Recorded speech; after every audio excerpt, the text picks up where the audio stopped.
বাংলাদেশের 1 ইঞ্চি মাটিও আমরা ভারতের হতে দেব না।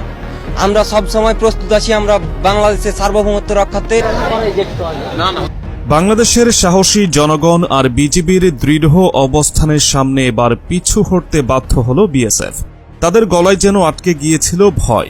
শিবগঞ্জের চৌকা সীমান্তে ভারতীয় বাহিনী যখন বেআইনিভাবে কাঁটাতারের বেড়া বসাতে আসে, তখনই শুরু হয় তীব্র প্রতিরোধ। প্রথমে বিজিবি কড়া ভাষায় সতর্ক করলেও বিএসএফ জোর করে নিজেদের পরিকল্পনা বাস্তবায়নের চেষ্টা চালায়। কিন্তু পরের মুহূর্তে যা ঘটে তা তারা কল্পনাও করেনি। সীমান্তের সাহসী মানুষ খালি হাতেই ঝাঁপিয়ে পড়ে, কেউ লাঠি হাতে, কেউ বা খালি হাতে প্রতিরোধ গড়ে তোলে। মুহূর্তের মধ্যে বিএসএফের মধ্যে ছড়িয়ে পড়ে আতঙ্ক।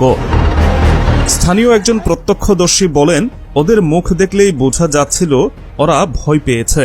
এদিক থেকে আমরা যখন ছুটে গেলাম তখন ওরা পিছিয়ে যেতে বাধ্য হয়। কিন্তু বিএসএফ পিছু হটলেও পরে আরও বেশি সদস্যক্ষণে স্পষ্ট হয়ে গেছে বাংলাদেশের মানুষ ভয় পায় না। নিজেদের জমি, নিজেদের অধিকার রক্ষায় তারা শেষ পর্যন্ত লড়ে যাবে। বিজিবি স্পষ্ট বার্তা দিয়েছে, বাংলাদেশের সীমান্ত রক্ষায় তারা কোনো অন্যায় মেনে নেবে না।